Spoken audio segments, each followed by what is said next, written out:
Thank you for joining Cancer Support Community Atlanta for this program.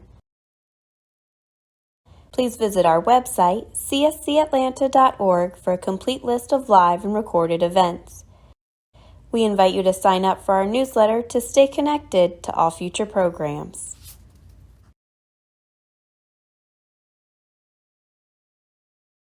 Perfect. Welcome, Savannah, and welcome to all of our members. We're glad to have you on today. Savannah will be presenting Energize with Nutrition, Practical Tips to Combat Fatigue. All right, thank you, Savannah. You can take it over from here. Okay, thanks, Lauren. And if I haven't had a chance to meet you all, it's nice to meet you virtually. And like Lauren said, I'm Savannah. I am one of the oncology dietitians with Northside Hospital Cancer Institute. And one of the top side effects or complaints, if you will, that we get working with our cancer patients is fatigue. So exactly the topic that we're covering today. But even if you've never dealt with cancer or cancer treatment, which most of us on this call today probably have, energy is something that so many of us deal with just because we have busy lives or we have all of these factors, grabbing for our attention.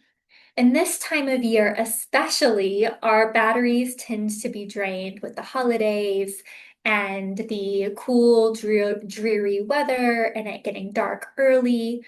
So, hopefully, no matter where you're at, maybe in your cancer journey, whether you're a cancer survivor, patient, or caregiver, there will be some nuggets of information for you today. Okay, so what we're going to cover today is several different things. So we're going to break the presentation up into three sections. First, we are going to cover the effects of calories and meal timing on our energy levels. Then we're going to learn about the role of specific nutrients for energy support. And lastly, we're going to talk about some practical diet and lifestyle tips to help us fight fatigue. So first up, we're going to start by looking at some general principles of supporting our energy through the diet. Okay, well, I want to begin by just giving you a moment to be mindful and ask yourself a couple of questions. So do a little bit of a body check, if you will. So, do you frequently or ever struggle to make it through the day without needing a nap? Or feel forgetful or deal with brain fog or chemo brain? Have you ever used those terms to describe yourself? Do you get winded performing simple tasks? Do you ever wake up and you still feel tired? Do you ever experience changes in your mood, like anxiety, lack of motivation, or irritability? Or have you noticed increased cravings for sweets or carbohydrate foods? If you've said yes to some or multiple of these questions, you may benefit by focusing on some energy specific interventions. Now, I do want to put a little disclaimer here that if you experience some persistent symptoms, especially if they're accompanied by more severe symptoms like confusion, blurred vision, swelling, self harm, those are all more serious symptoms that you would want to consult your physician about immediately. Um, they could be a sign of a more underlying medical condition that you would want to get, treated for or talk to a professional about. But if you're answering yes to one or maybe a couple of these, you could benefit from some nutrition intervention. Okay, so let's talk about calories. We've all heard about calories before, but what exactly is a calorie? A calorie refers to the unit of measuring the energy of food. So the amount of calories in food or of food is a direct reflection of how much energy a food has. So when you think of, calories, think of it like charging a phone. So throughout the whole day, the fewer calories that you put in your body, the less that you're charging your phone. It's kind of like putting your phone on the charger only for 10, 15, 20 minutes. Whereas if you put calories in your body throughout the whole day, then it's like giving your phone the charge that it needs in order to operate at 100%. There's no one size fits all approach to calories. There are many factors that are going to affect your calorie needs. Things like age, sex, the level of physical activity you participate in, the type of cancer or cancer treatment you might have or be undergoing will affect this.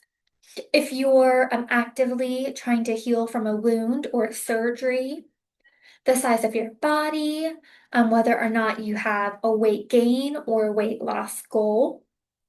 Illness can affect calorie needs, so you might temporarily have a higher calorie need. Pregnancy and different stages of life, as well as your metabolic rate. So as you can see, there are all types of ways to affect your calorie needs. So making sure you get enough calories is important. And there's no one-size-fits-all approach. When you look at a nutrition facts label, what you're going to see is 2,000 calories is the standard or the average that we use on a nutrition facts label. That doesn't automatically mean that is what you need, but that's the reference that's being used on a nutrition facts label. If you're, working with an oncology group, there's a chance you have an opportunity to meet with a dietitian. That's the best person to go to help you establish your recommended calorie needs or goals. There are online calculators available, but just know that these are always an estimate and they tend to heavily underestimate caloric needs, especially for individuals who have been impacted by cancer. They tend to have a weight loss approach on these online calculators, and even for weight loss, 9 times out of 10, I do think that they still underestimate how many calories most individuals need. So they're very theoretical, but in practice, there's a lot of nuance to calories. So that makes this complicated. You're like, gosh, okay, so it's always an estimate. So, Savannah, what does that mean? How do I make sure that I'm getting enough to eat? Well, one of the things that we can use is meal timing. So, making sure that we're eating throughout the day or charging our hypothetical phone battery is really helpful. Oftentimes, patients come to me and they have either been instructed to fast, maybe for weight loss goals, or they read online about fasting. But when it comes to energy levels, fasting is not typically recommended, especially when we're healing from cancer treatment. There's a few reasons why. The longer we go without food, as we established earlier, the longer we're going without fuel. As a result, a couple things might happen. Our blood sugar might drop. So if you maybe have insulin resistance, maybe episodes of hyper or hypoglycemia, you might see some blood sugar instability with fasting. You might experience more brain fog or that chemo brain, as you maybe have heard it said. You're going to experience more sleepiness, fatigue. I oftentimes hear higher rates of sugar cravings, especially among my female patients.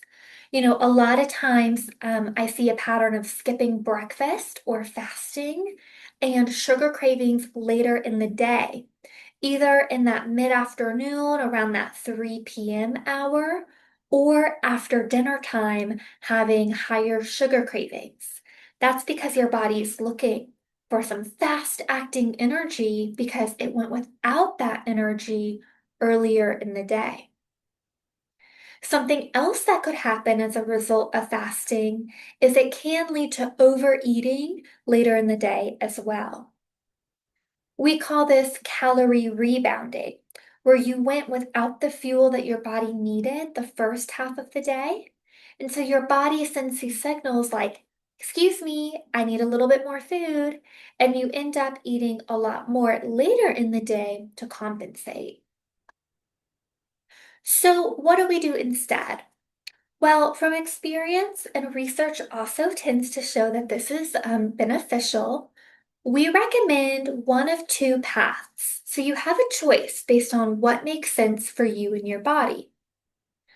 We do recommend eating within about 90 minutes of waking up. You have some flexibility here, but from there, you can either choose small, frequent meals, so maybe about 5 or 6 small meals throughout the day, or 3 meals a day with maybe 1 or 2 snacks as needed. Or you could do no snacks if you don't need them.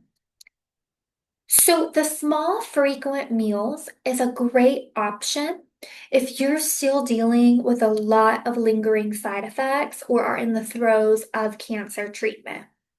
So things like decreased or poor appetite, early satiety, or nausea, those are all great instances where the small frequent meals might benefit you. Another great time to do the small frequent meals is if you are on any kind of GLP-1 medication or weight loss medication, um, or if you have a GI condition like gastroparesis or a history of bariatric surgery. Any of those conditions or medications that make it harder for your body to have as much in their stomach at one time. That would be a great instance to do the smaller, more frequent meals. So let's take a look, at what this might look like. So we'll start with the small, frequent meals. And this is going to be for someone who wakes up around 6:30 a.m. and goes to bed around 10 p.m. So someone who's getting, about 8, maybe a little bit more than 8 hours of sleep a night. So you can, of course, adjust these wake up and go to bed times based on yours. But here's just a sample. So let's say you wake up at 6:30. You would want to eat your first small meal within 90 minutes of waking up. So let's say that's going to be at 8 a.m. You would then want to have your next meal, every 2 to 3 hours. So that would be about our spacing in order to make sure we're eating 5 to 6 times a day. So our next one would be 10:30 a.m. Another 2.5 hours later is going to be 1 p.m. Then maybe we can push our our fourth meal to 4 p.m. So maybe mid-afternoon snack, maybe it's considered an early dinner for you. And then our last meal of the day would be about 7 p.m. in order to give you some time to digest your meal before your 10 p.m. bedtime. Now, if you wanted to add an additional meal, an additional little snack, maybe you need the extra calories, maybe your calorie needs are higher, you could add a bedtime snack or a sixth small meal, maybe around 8:30 or 9 p.m. So you'll notice that these meals are scheduled and consistent, and they're probably going to be a little bit smaller. So you're eating 5 or 6 times a day. You're not going to be eating a Thanksgiving feast 5 or 6 times a day. They're going to be, more manageable for you. Okay, but what about if you want to have more of a traditional 3 meal a day track? So let's say we're still waking up at that 6:30 wake up time, and within 90 minutes, our breakfast is still at 8 a.m. Okay. So in this instance, we would want our meals to be spaced roughly every 4 to 6 hours. If you're eating 3 meals a day, that's typically what we recommend for digestion and to give our body time and to support our energy levels. If we go beyond that 6 hour mark, we're really going to start to see some increased hunger, maybe some mood changes, irritability, enhanced fatigue, and that's going to start to not serve us very well. If your schedule doesn't allow and you have to go more than 6 hours, we would recommend really trying to prioritize a snack. But maybe 6 hours or even 4 or 5 hours is hard for you to get through and you need a snack in between. That's fine and that's perfectly optional. So you'll notice that both of the snacks here are optional. So at 8 a.m. is breakfast. 4.5 hours later is our lunch at 12:30. Now from 12:30, our next dinner, or excuse me, our next meal is dinner. We gave that 6 hours, so that'll be at 6:30. That's cutting it close to that window, so we did put that snack halfway in between to help carry us through at 3:30 p.m. If we're intentional about a snack at 3:30, that might help us to get ahead of any sugar cravings that we might experience from that afternoon slump. Or it could keep us from being really hungry and snacking while we eat dinner and ruining our appetite at dinner time. And then we're still giving our body several hours to digest our dinner meal before we go to bed. And of course, the snacks could also be optional depending on if you need more or less calories as well. Okay. So in this section, I also included hydration. So it's not a calorie, of course. Water has 0 calories in it. But dehydration is really important, and it's also something that you want to be thinking about throughout the day while you're also thinking about your meals and your snacks. While water itself doesn't necessarily give you energy, being dehydrated can certainly worsen fatigue.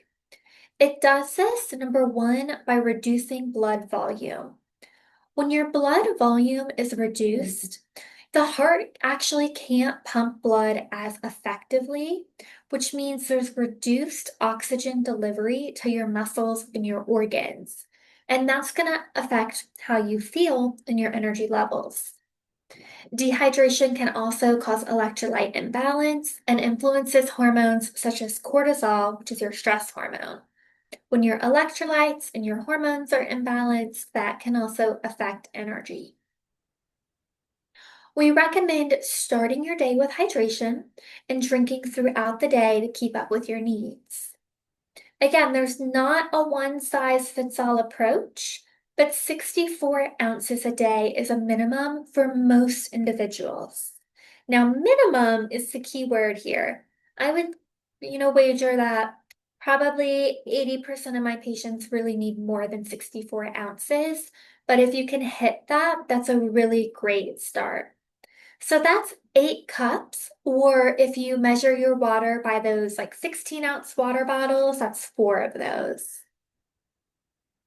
Now, what we wouldn't count towards our hydration is caffeinated beverages, alcoholic beverages, or sugary drinks either. So we really want to keep this towards our water, maybe our decaf herbal teas, 100% fruit juices, and milks. Those can count towards our hydrating beverages. All right. So next up in this next section, we're gonna kind of hone in. We've talked big picture at total energy, at calories. We're gonna get a little more specific and talk about some macronutrients and micronutrients for energy support. Okay, if you've been on one of these presentations before, from me or any of the other oncology dietitians, you might know that we love to use the plate method. And the plate method is also really helpful when it comes to thinking about fatigue. It's a really simple tool to help plan out your plate to make sure your meal is balanced. It's going to help support your body's many systems and many functions, including energy. So, what you'll notice on the plate is the breakdown. About half the plate is non-starchy vegetables, or sometimes I'll say non-starchy vegetables and or maybe some fruit. A quarter of the plate is a protein source, and a quarter of the plate is your grains and starches. Now, this is a model. Not every meal has to be perfect like this, but it's a really great rule of thumb. Now, the section of the plate that is going to be the one that we're going to focus on today is the grains and the starches, as well as maybe the fruit just a little bit. So the grains and the starches is really the carbohydrate portion of your plate. Carbohydrates are the body's preferred and primary source of energy. Now, your body can get energy from protein and from fats, But those processes aren't as quick, they're a little more elaborate, a little more nuanced. When you are actively dealing with fatigue, we don't want to skip out on our grains and our starches. We want to make sure that there is a portion on our plate. A quarter of the plate is usually a moderate amount and is typically appropriate to help support our energy levels. So let's look at some options. So what we could put on in that quarter of the plate is our whole grains. So whole grains are packed with B vitamins, which aid in a variety of metabolic processes. And we're going to touch on these a little bit more in a couple of slides. Our whole grains are actually also high in fiber.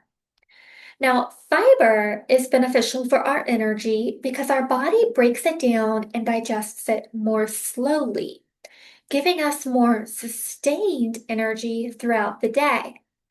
Versus a refined grain like white bread, white pasta, white crackers, those don't have very much fiber.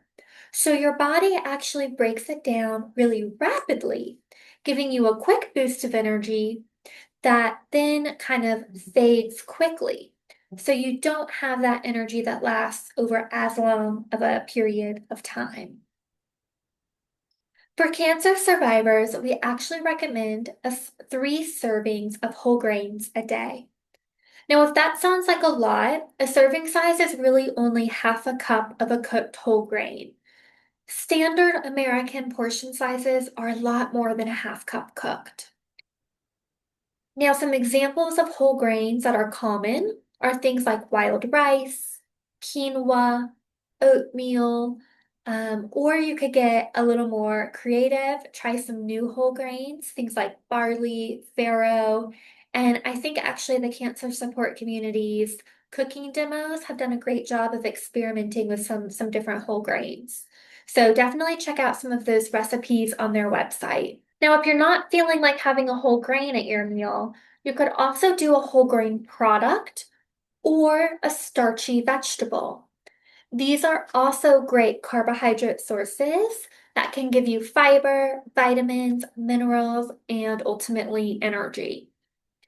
The same is going to apply in terms of serving size. It's usually going to be about half of a cup, but know that there's going to be some variation here.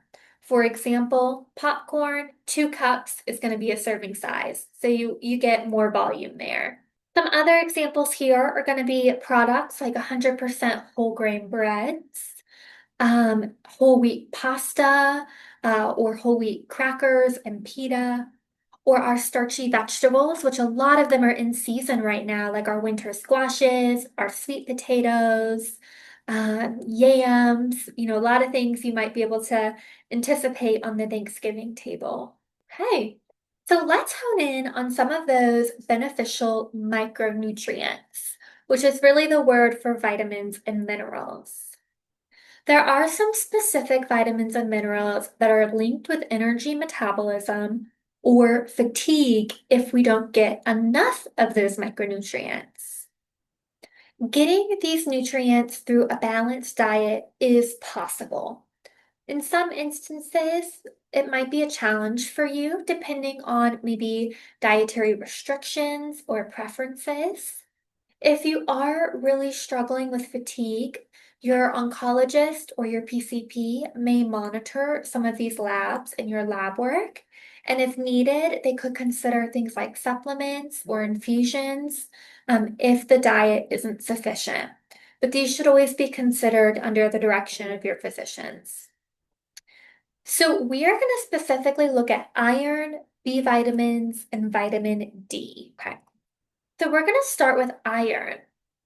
The role of iron, there's many roles, but the one here that we're talking about today is that it transports oxygen to the cells for energy production via red blood cells, aka hemoglobin, and is involved in enzyme reactions that convert nutrients into fuel or energy for our body. When we don't get enough iron, it can result in fatigue and weakness. So sometimes people physically feel weak, like they can't do as much exercise-wise or physically in their daily activities. There are several food sources of iron.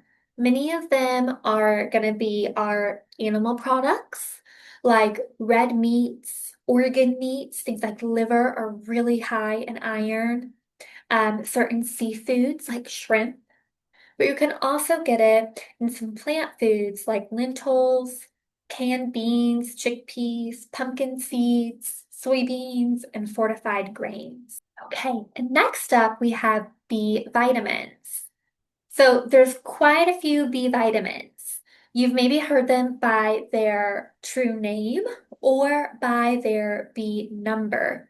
So we have thiamine, riboflavin, niacin, pantothenic acid, pyridoxine, biotin, folate, and cobalamin.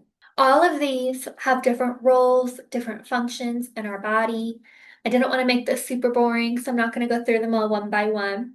But some of their roles I highlighted included hemoglobin formation, which on the last slide we talked about iron and their role with oxygen in red blood cell or hemoglobin.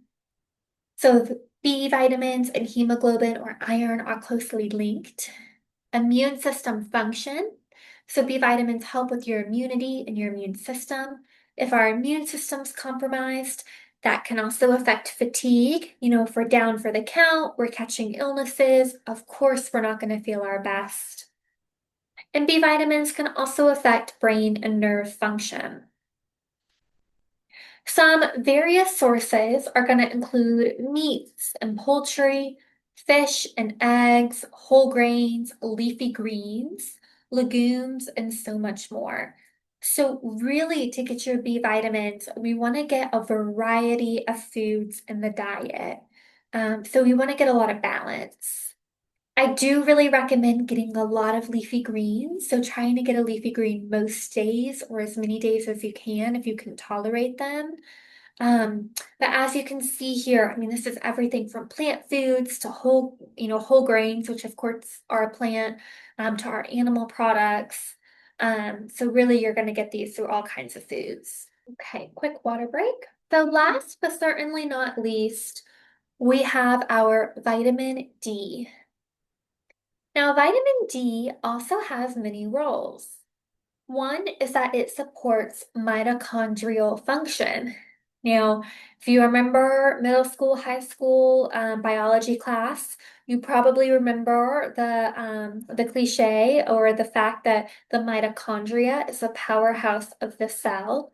If the powerhouse of our cells isn't functioning properly, it's safe to say we're probably not going to function properly ourselves. Vitamin D helps influence muscle function. It also helps support the hormones dopamine and serotonin, which are called our happy hormones. If we're not having adequate release of our dopamine and our serotonin, our mood is going to be worsened, and that's going to also affect our energy levels. When people have a deficiency in vitamin D, they report reduced strength, increased fatigue, worsened mood, and more. Even for non-cancer patients, if you complain of fatigue to your primary care physician, this is one of those vitamins that they'll often run in a panel to see how your levels are doing. The primary source of vitamin D is going to be sunshine. You can get it from some foods like fortified products, like cereal, orange juice, and certain dairy products. It is naturally occurring in some other foods in small amounts, like fatty fish, egg yolks, and UV exposed mushrooms. It's hard to know which of these foods are going to give you a good amount of vitamin D, and if we're getting enough of it from the food or from the sun in order to maintain our levels. I do recommend that once a year at least, you ask one of your physicians to check your vitamin D.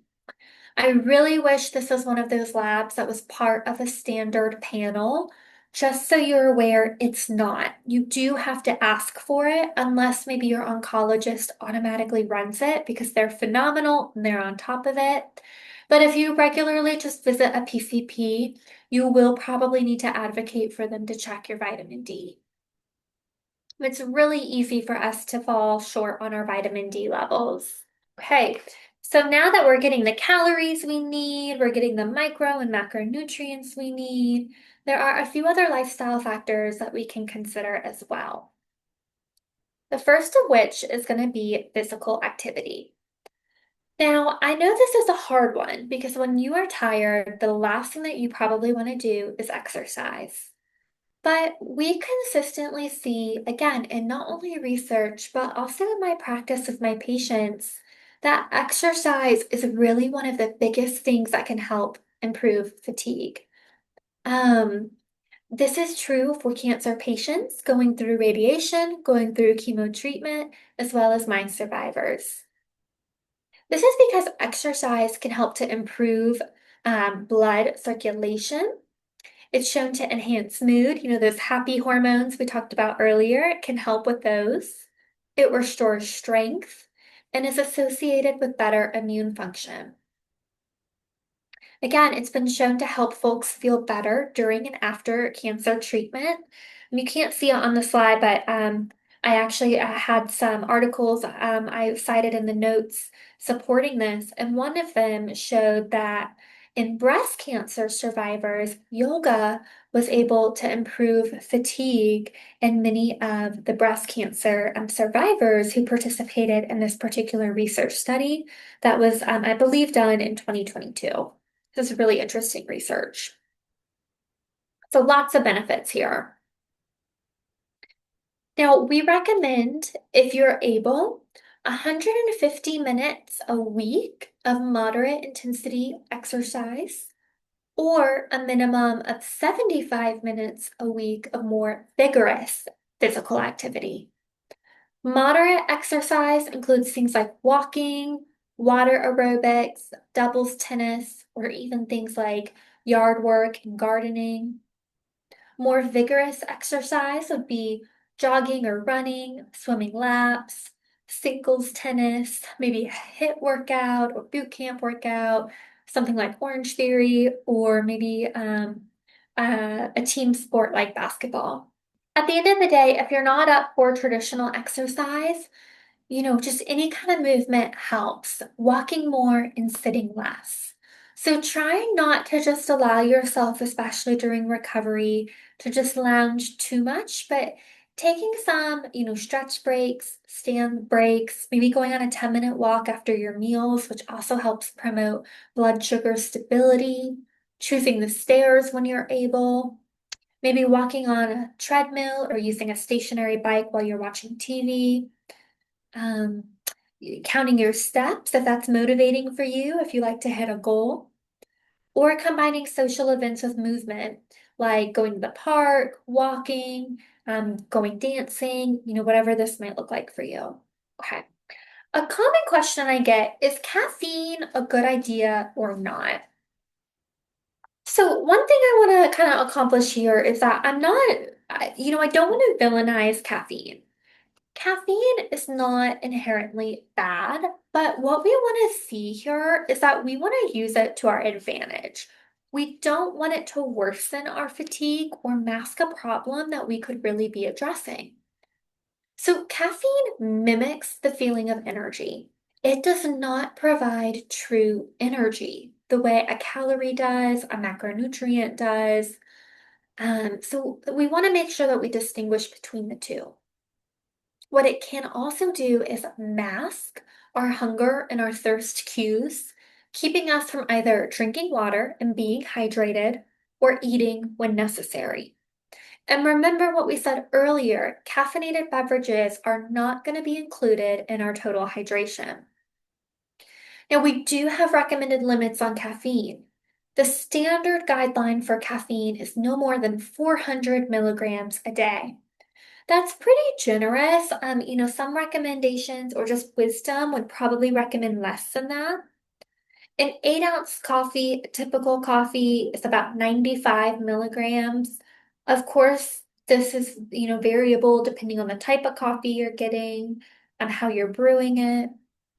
A tea or soda can range from 30 to about 60 milligrams of caffeine per serving.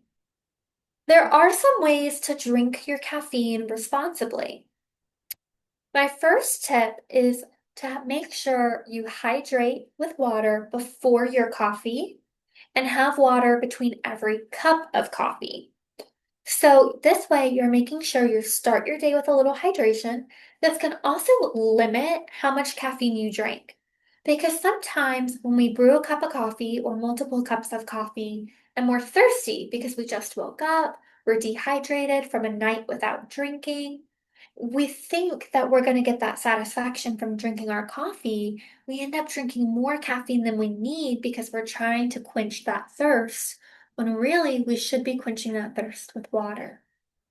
So this can help to kind of make sure, one, we're staying hydrated, and two, we're not accidentally drinking more caffeine than we need. I recommend avoiding drinking caffeine on an empty stomach.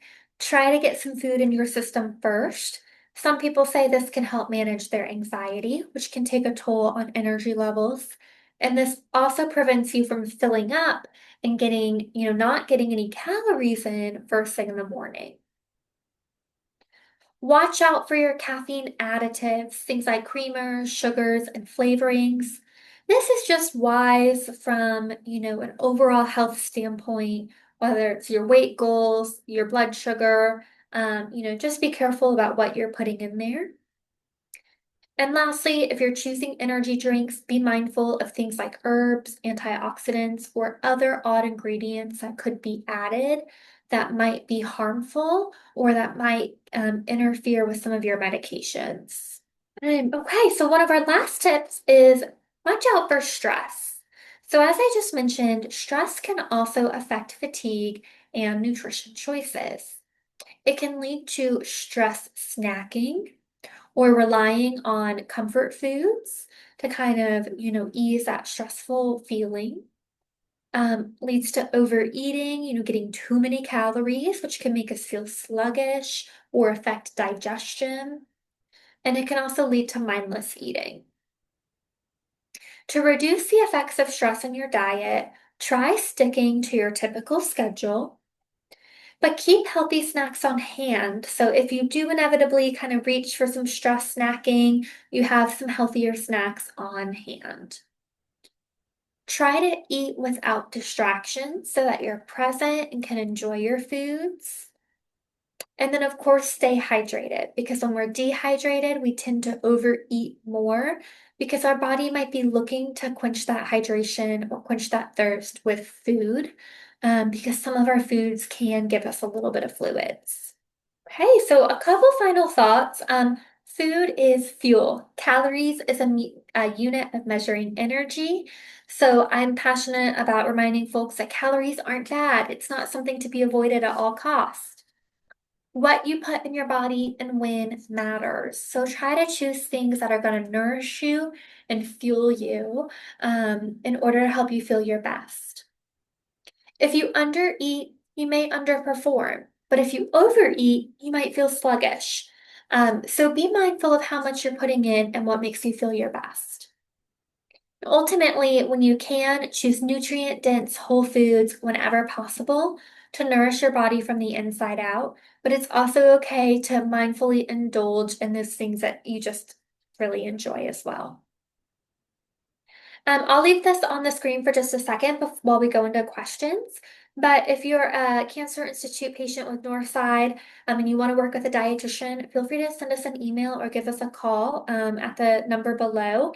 This is our outpatient nutrition scheduling contact, and we can try to set you up with your oncology dietitian.